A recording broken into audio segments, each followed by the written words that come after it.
Hey, Lifespan Development class, this is Stephanie coming at you with your lecture for Monday, April 20th, and I hope y'all are all doing okay.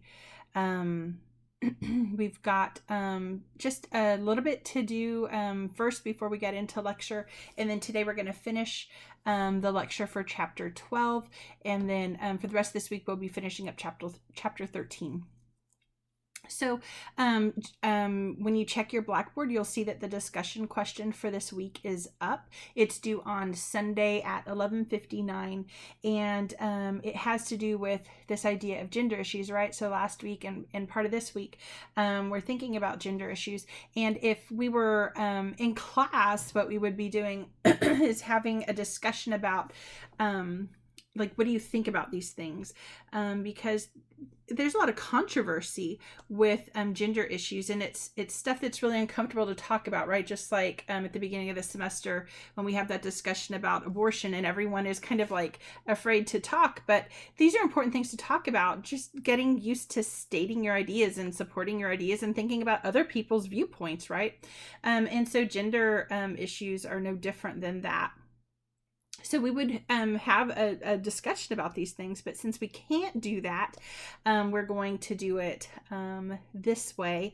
I wish I could do the anonymous posts, but if you do anonymous posts, it can't be graded, so you can't do it anonymously. But I do have a little caveat there on the discussion prompt that is really clear. I'm not going to put up with anyone being rude to other people or demeaning other people or anything like that. State your beliefs, and you can even talk about why you don't believe what other people believe as you're having this discussion. But putting people down or berating them is not going to be tolerated, just like it wouldn't be, right, in a normal classroom situation. So never had a problem with that in a discussion board online. I've had problems with it in class, which is why I say it out loud, but hopefully and since I've started saying it, you don't really have any problems, but hopefully you guys will,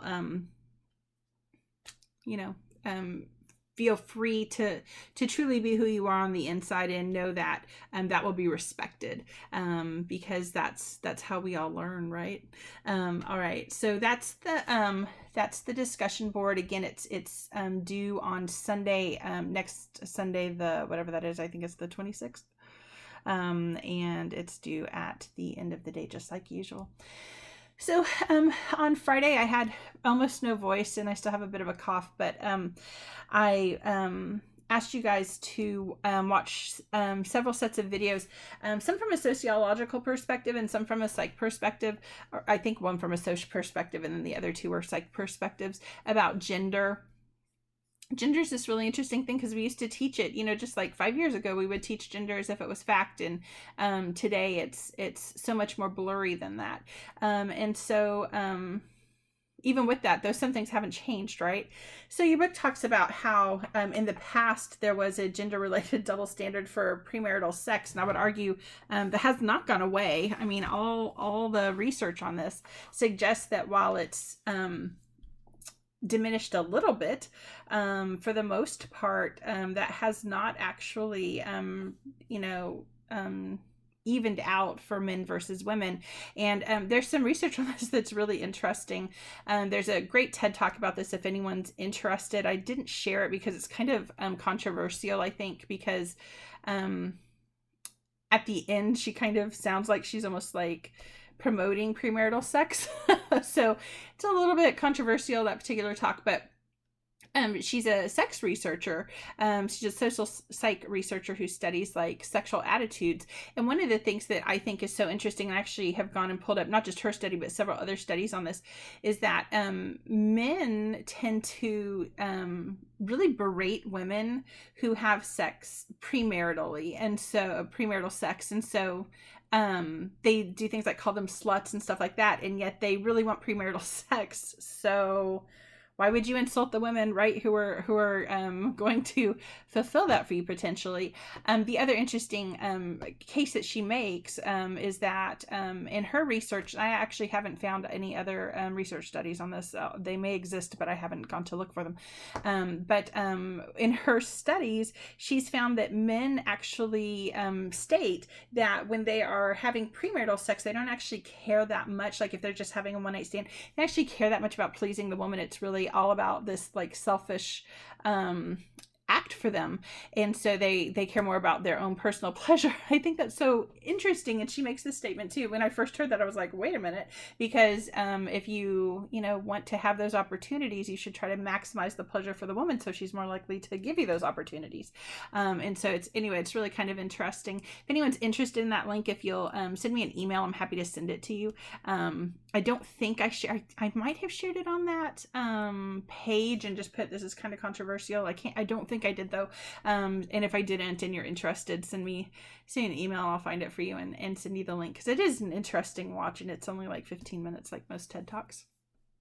Anyway, but this idea, right, that the book talks about, that there used to be this double standard, is not really like that standard has disappeared, is not necessarily really the case. And while the difference between what's acceptable and not acceptable between men and women has shrunk for sure, to say that it's evened out, most studies don't actually suggest that it's this beautiful evened out kind of thing, unfortunately, right?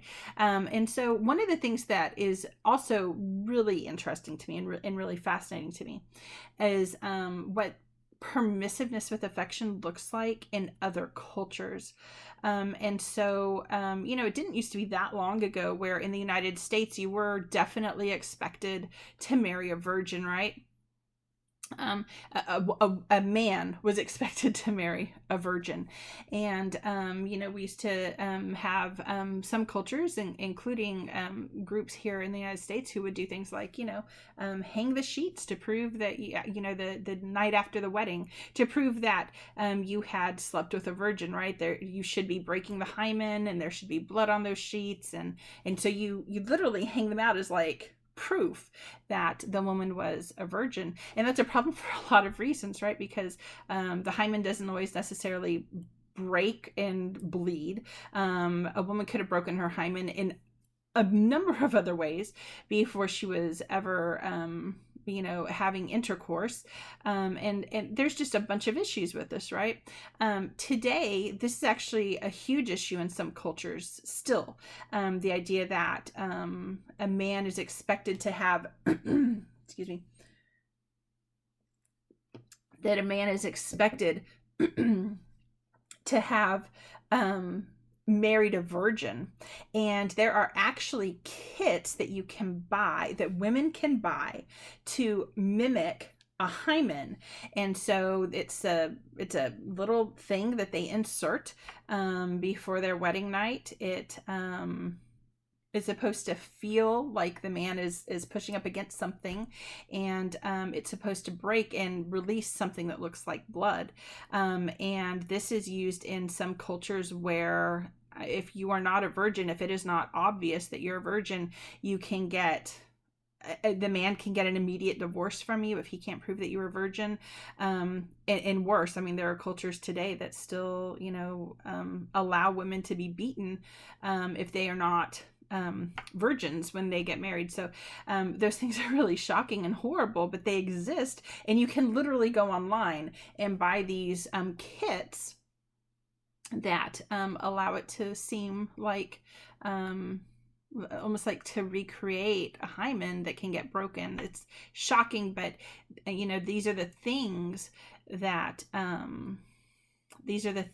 some women have to do for their own safety, which is shocking to us, right? But that is what it is. So again, there's a lot of cultural variation about what premarital sex can look like. There's one of my favorite things that I learned about in anthropology, and so I can never find the information about this. So I can't verify it, and I've looked at my note. I have it in my notes from my class, but it doesn't say what this culture is. But my culture anthropology professor talked about this one tribe where women would choose their mate by at a very, very young age, girls were expected to really start to sexually experiment, to be not promiscuous but experimental. There's a difference, right? And the way you would choose your mate, the woman was in charge, and she would get caught with the boy she was fooling around with. So once she had experimented and made her decision of who she was going to choose for her lifelong partner, she would purposefully get caught with that person, and then they were at that point linked and had to be married in the culture. And I think that's so interesting, right? The woman there, even though she's very young, very early teens, has a lot of power then, if you think about that, in that situation. So there are some people who say, women today have the power, right? They get to say yes or no to the man. And we're very lucky, right, in our culture that you can actually say no. if somebody asks you to get married. That's not necessarily the case, right, in every culture. So when we start to think about this idea of marriage and what marriage looks like, it's actually kind of really interesting. So we're going to start at the beginning of marriage, how we get there. In our country, we get there, for most of us, right, through dating. In other countries, they do marriages that are, oh my gravy, I can't think of the word. Not planned, but oh my gravy. And of course, I don't have it in the notes that I'm looking at. Sheesh.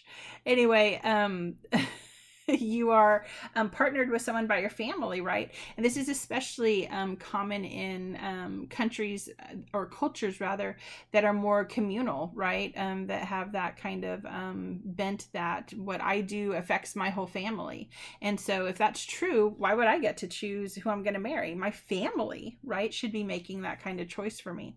And so that idea that in our country, where we have this really independent kind of way of thinking, you get to choose who you marry, right? And your parents certainly may have some input. Certainly, as a mom who has 2 married kids, I expected to have some amount of input in, is this person treating you well, and things like that. But ultimately, right, my kids chose who they married, and I'm pretty happy with their choices. And so, it's one of those really interesting arranged marriages. I knew it would come to me. It's one of those really interesting things. So in our culture, we date, we explore different people by way of dating for the most part. And so one of the things that we would do if we were having class and we were in class is I would have you guys write down a dating script. So tell me, like, from the time you meet someone, what does it look like to get to a date? And then what does a date look like?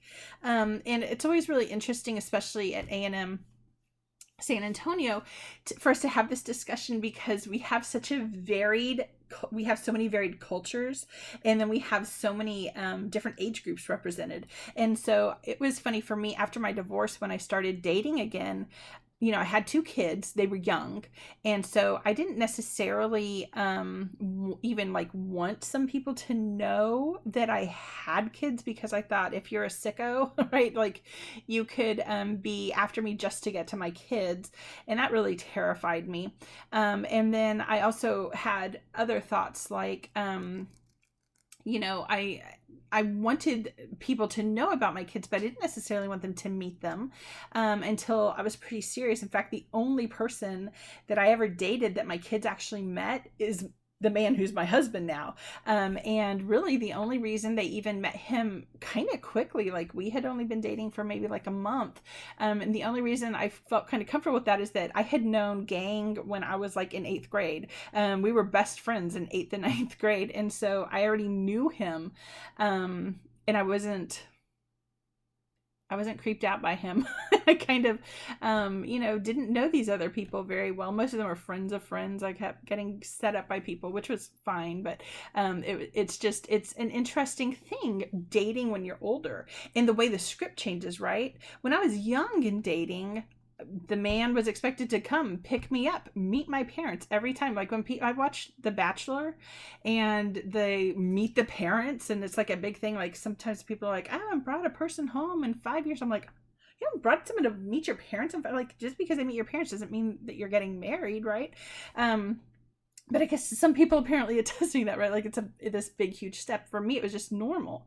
But as an adult dating, right, my parents didn't meet anyone else except for gang. And so, it is kind of different, right? And so I think it's so interesting to think about how your dating scripts change. I would never have had someone come over to my house when I was an adult dating. I mean, I was an adult dating when I was a young adult dating too. But like in my 30s, I didn't want anyone to know where I lived. And so we would meet somewhere, right? And so it's really interesting to see how those scripts change, how they change over time, how they change if you have children, how they're different if you're a man versus a woman. And so these are all really interesting things to think about. So one of the things I'd like for you to think about is, what does the dating script kind of look like to you? So in general, you're introduced to someone. You may or may not become friends with them because you can have blind dates, right? But you meet somewhere. So today's kind of script is you text each other or you communicate less over the phone. Like it used to be a lot of over the phone stuff now. But now you text or you communicate like through email or through chat and agree on a place. Usually there's food involved, whether it's breakfast, lunch, or dinner. Usually it's going to be dinner, especially if both of you work. Sometimes it might be lunch if you're really worried, right? That, okay, what if I don't like this person? I want it to be fast. And so those dating scripts are so interesting.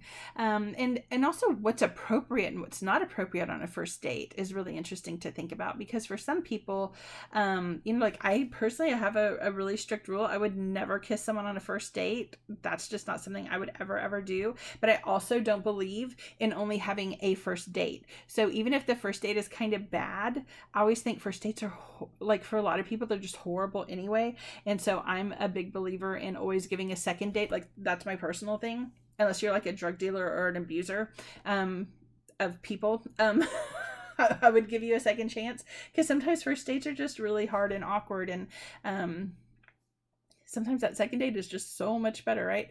But like I have my own personal rules, right? So think about, what are your personal rules on your dates, and do you actually follow them? So this is another really interesting thing. A lot of people say they have rules, but they actually break those rules all the time. And so do you actually follow the rules that you believe you've established in your dating life? So it's just some interesting things to kind of think about.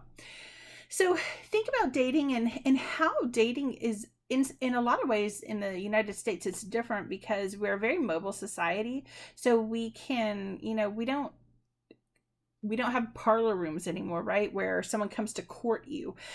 We leave the house. We go with someone, usually unchaperoned, and we date them and we find out about them and we explore those relationships. Very different, right? Than what we used to have. So it's really interesting to start thinking about that, right? All right. So, let's see. I'm gonna jump to Sternberg really quickly. We've seen Sternberg before. We said when we first learned about Sternberg and his theory of intelligence, right, that he likes things with threes. So Sternberg has this triangular theory of love, and I will tell you that it makes a great essay question for the exam. Tell me about Sternberg's triangular theory of love. And one of the things that Sternberg does then is he kind of says that you can think about love as being like this triangle, and we have intimacy, passion, and commitment at the four corners of this triangle. And so then you can have, where these different triangles meet, you have a type of love. And so we end up with 8 types of love. And so knowing those types of love is something that might be really interesting, right, as you're learning about them, and kind of important. And so as you might think, right, like the more passionate something is or someone is, the more kind of exciting that relationship is. But imagine this: passion with no intimacy and no commitment, right? And so you might think that's kind of like those one night stands, right? And so the Sternberg chart, there's a chart in your book, and then there's a little drawing of it.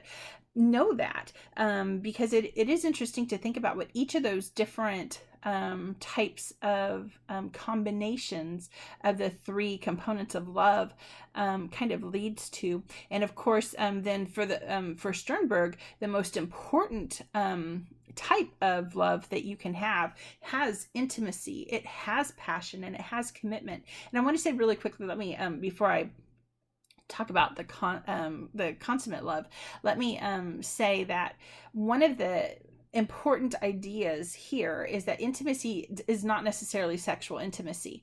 So you might remember way back in chapter 2, we talked about some of the psychological needs, and I talked really quickly about the need for intimacy. And we said that people who are high in the need for intimacy, what they really desire is that close personal communication with another person. It's like that opening up and being able to truly be who you are and share who you are. That's what intimacy is. It's not necessarily sexual intimacy. Now, that said, it can be that, but it's not just that. And that kind of way of thinking about intimacy would also fall under the way intimacy is thought of in the Sternberg theory. And so anyway, consummate love is intimate, it's passionate, and it's committed. And so that's kind of like the ideal situation. And what a lot of people talk about when they talk about like a long-term marriage is not actually necessarily consummate love. It's often lacking that passion. So it has the intimacy and it has the commitment, and Sternberg calls this companionate love. And so those two are the two that are most often focused on and most often studied, because they seem to be kind of really important in terms of long-term satisfaction in relationships. While companionate love is missing the passion. And so again, so this is another thing, right? Because when you think about Sternberg, it's like it has it or it doesn't have it, right? There's no like middle ground. But the reality is this, right? There's middle ground here. It's not just present or just absent. When it's present, right, these things can be kind of on a gradient. And so some people are like super, super passionate. Other relationships, other people might have passion, but it might be less, right? And so you have to consider all of those things. And that companionate love is what a lot of people kind of think of as like, you know, people in their 50s or 60s, they're happy with each other and they love spending time with each other. And so they've got that, you know, intimacy, and they're committed in the relationship, but maybe they're not as passionate as they used to be. You know, some people argue that maybe that it's a different kind of passion. Like maybe they share a passion for travel, and so now they go do those things, and maybe that's taken over some of that more sexual passion. So there's all kinds of really interesting things that we can think of about Sternberg's theory when we're talking about what these things really mean, and what it really means to have something like one of these components present versus one of them absent. Is it really present 100%? What happens if it's, you know, I'm not always passionate, but sometimes I am, like, you know, so you can kind of think about those things. It's not as beautiful, I don't think, as Sternberg sort of makes it out to be. All right. So again, so you date someone to find someone who's a good fit, right? And your hope is that you're going to fall in love, right? That's the hope that you have, is that you're going to fall in love with someone and get married. And so in the United States, love is cited as the biggest factor that we the biggest reason that we get married. But in a lot of other cultures, that's not the case. And so that's kind of shocking to us. Like that, it seems like, how could I marry someone who I don't love? But the reality is that when we actually study arranged marriage and the way love looks within an arranged marriage is actually really interesting. So if we look at love in a typical United States marriage where you've chosen your partner for love, one of the things that we find is that you start off really high in love, and then it goes down. So it, especially after the honeymoon phase, it starts to love starts to decrease. And at the 10-year point, somewhere between the 7 and 10-year point, depending on the study you're looking at, we kind of reach like this lowest level. And for a lot of people, it goes up, and there's explanations, right? The book talks about some of this, about how like when you have kids at some of the least happy times and things like that, just because there's a lot of stress in the marriage, things like that. Not because kids are not great. I love kids. You guys know that.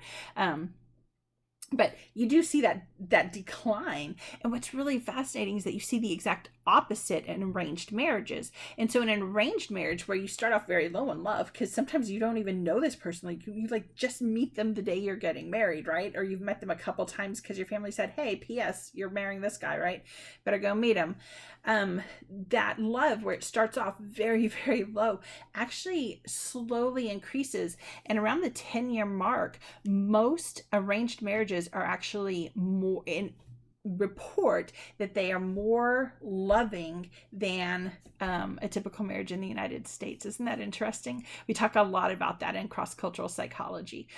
So you get this really interesting thing where we marry for love, and then love decreases, and people who don't marry for love, who, stand the test of time, love actually increases in those marriages to a point that it actually exceeds the marriages that were chosen for love. I think that's so interesting. So anyway, you can read a little bit about how we choose a spouse, right? But there's all kinds of, so for those of us who get to choose a spouse, there's all kinds of reasons that we choose the person who we choose.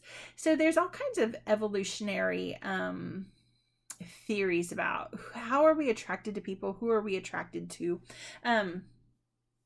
And these fascinate me for a lot of reasons, right? We know, for example, that we tend to marry someone who, in terms of attractiveness, is similar to us. So, you see a 6 with a 6, a 7 with a 7, right? And it's really weird. Like, you see these people in Hollywood, right? Like these guys who, honestly, if you just saw them on the street, they're like a 4, right? And they're with like a supermodel who's a 10, right? And it's like, wow, that's really weird, right? And there are reasons for that. The evolutionary models actually really kind of beautifully predict these things. Evolutionarily speaking, men tend to look for younger women, and that makes sense because they need someone who's going to be able to bear children. Women tend to look for a good provider, right? So that 4 may look like a 4, but he's worth millions, so he can definitely provide, right? He might be a good catch.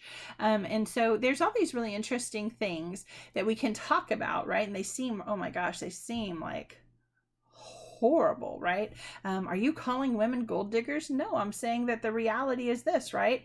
If you're going to have a child, and we talked about this, right, in chapter 3, if you're going to have a child, the average investment for a woman in that child is around 2 years, right? So you've got to carry that child for 9 months, and then you have to keep it alive, right? And if you're in some cultures, right, you've got a nurse, and you've got to be actively doing that for, a while. And so the average across the world is right around 2 years, right? 22 months. For males, the investment could be as little as a couple minutes, right? And then he plants a seed, gets you pregnant, and moves on. The good thing is this, right? Most situations aren't like that. When we talk about that, right, we talk about, like, evolutionarily speaking, men like to produce the most potential for actually having a child. And so if that's the case, they may have to, have multiple women. You guys know, I don't necessarily think that that's a great theory. I think there's a lot of stuff we know about men in relationships and women in relationships that seems to contradict some of what we used to think about evolutionary psychology and choosing a mate. One of my favorite studies that contradicts that is a study, and it's actually been replicated now several times, that show that men actually fall in love faster than women, and they stay in love longer. They're more hurt by breakups. And so these things actually suggest that men may actually be more invested in long-term relationships than women. And that's interesting. And some of these studies have been done on young men as young as 16 years old. And we see those patterns. So there's some questions about some of this evolutionary perspective stuff that I think are really thought-provoking, and that we need to pay attention to, because what we actually get when we look at data, right, if we want to be data driven, what we actually get when we look at the data seems to contradict what we thought we knew when we just thought about it from what seemed like an evolutionary perspective. So really interesting stuff there, right? That said, there are certain things that both men and women are looking for when they are looking for a mate. So men and women tend to both prefer more intelligent people. They tend to prefer attractive people, although again, a lot of times the level of attractiveness for the male and female is really similar, and so is the intelligence. So we tend to choose a mate who's about as intelligent as we are, which is kind of interesting. And one more thing I wanted to mention, so attractiveness, intelligence, and sense of humor. Most people agree that they want someone with a good sense of humor. However that's defined is up in the air, right?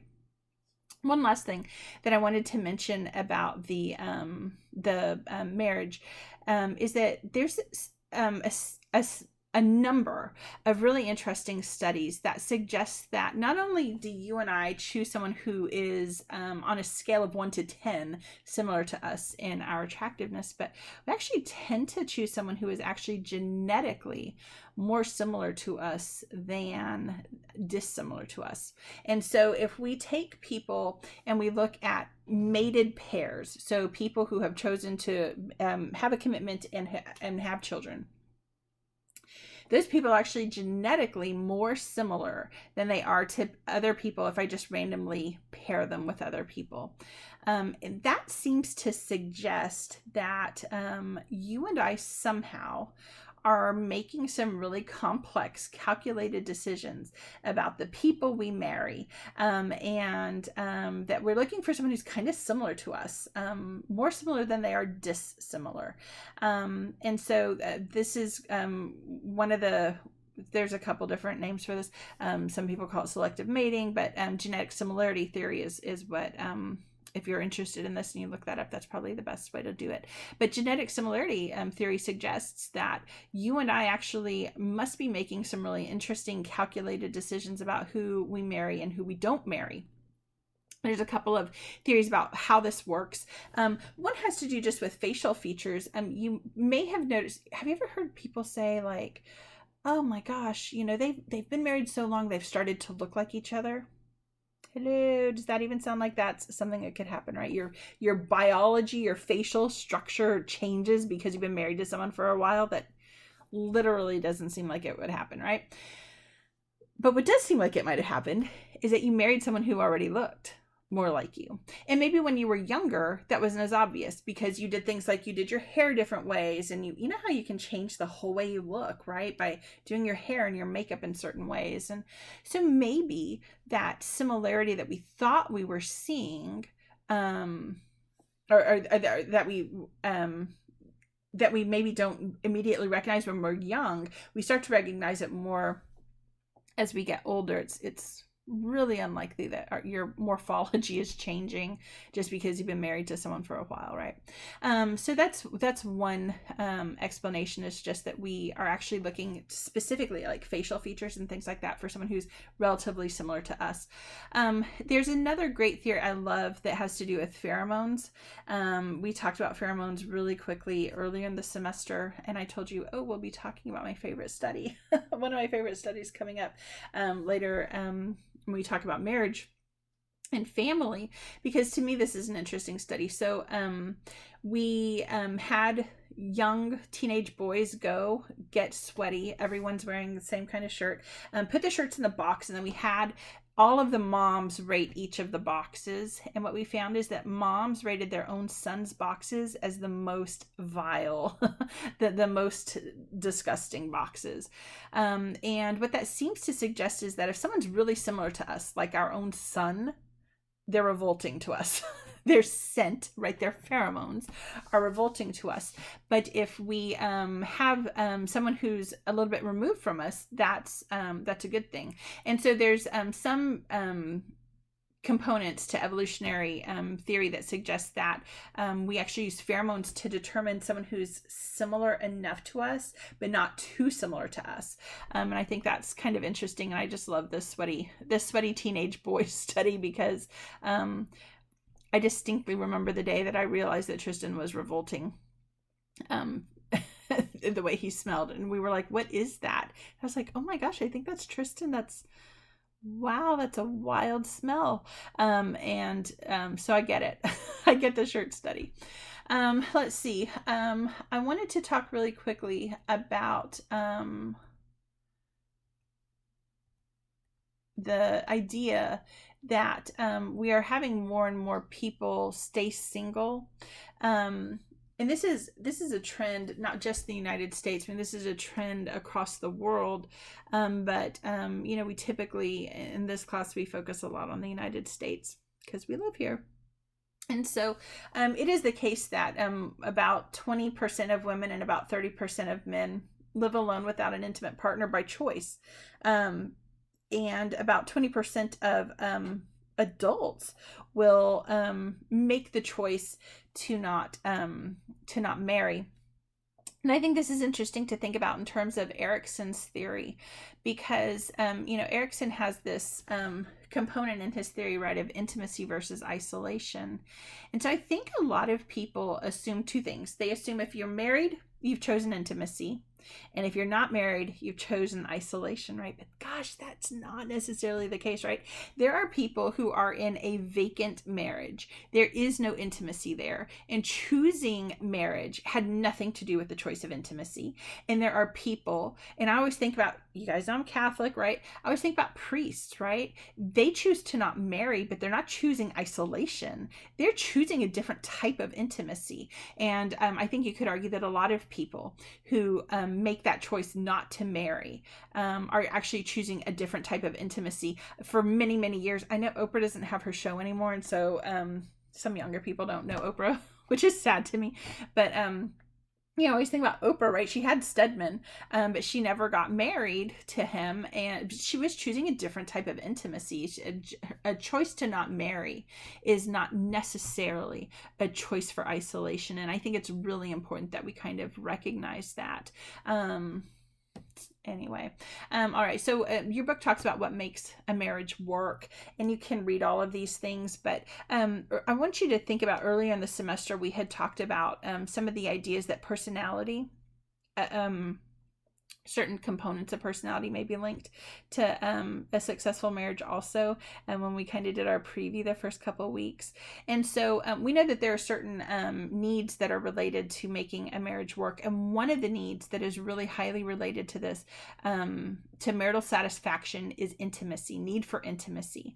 So someone who's very high in the need for intimacy really does do better in a relationship with someone else who is high in the need for intimacy. Someone who's very low in the need for intimacy needs someone else who's really low in the need for intimacy. So imagine this, right? Remember the intimacy, that idea of close communication, really being able to open yourself up. So if you're one of those people who you need to come home and talk and open up to your partner about everything that you've done that day, and you come home to someone who's accepting of that and needs to do the same thing, that probably feels really comfortable for you, right? But imagine that you're the kind of person who needs to come home and needs to open up to your spouse, and what you get in return is a closed off person who isn't also, who's not necessarily really even taking in what you're saying, and on top of that, doesn't have the same need to do that with you. And so to you, you feel like that person's holding back, and to them, that's just who they are. That creates a lot of tension in a marriage, as you might expect. And so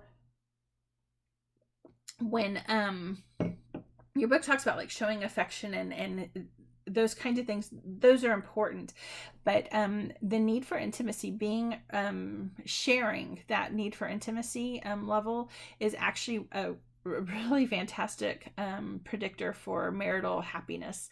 So think about that, and think about what that looks like in your relationship. If you're unhappy with the level of communication, whether you feel like your spouse communicates too much or too little, think about trying to meet their needs and trying to explain how your needs might be different, because there are studies that show that once a spouse can kind of understand why, like, oh, you're not shutting me out, that's just not how you communicate, that can really improve what's going on in the marriage. So, let's see. I know we only have about 7 minutes left here. So, I really like figure 1211. It's just kind of interesting to me. Again, for the most part, when you're in that honeymoon period, right, you're so happy. But real life starts to happen. And so you kind of come down from that pretty quickly. And as you're having children and going through life, those first years can be really stressful, and so they can really decrease marital happiness and marital satisfaction. And what's really interesting is the way the book kind of shows that, as your kids are kind of getting older and maybe even leaving the house, that satisfaction and happiness kind of come back. They make this resurgence. And so I think if people could just be hopeful and recognize that, first of all, we do a lot of stressful things that we don't have to do. And we talked about that already, right? How stress impacts health and how it impacts mental health and all of that throughout the lifespan. But if we could just kind of see that, wow, it's stressful now, but at the same time, we kind of need to enjoy it because this kid's not going to be little forever, right? And yeah, there's bills, but we got to do what we have to do, and material stuff isn't everything. And if you can keep your kind of eye on the prize, right, of raising a good, healthy human being, then you can make it through that difficult part and make it to the other side where your marital satisfaction doesn't just go back to what it was. For many people, it actually exceeds it, right, according to the book. So all right. So what happens if that doesn't happen? What happens if you don't make it out to the other side, right? Well, divorce today is certainly more socially acceptable.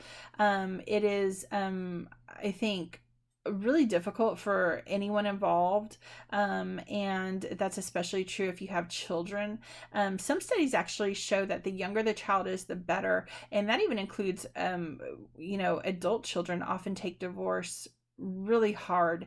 My grandparents, my father's parents, actually divorced after 49 years of marriage. It was a shock to all of us.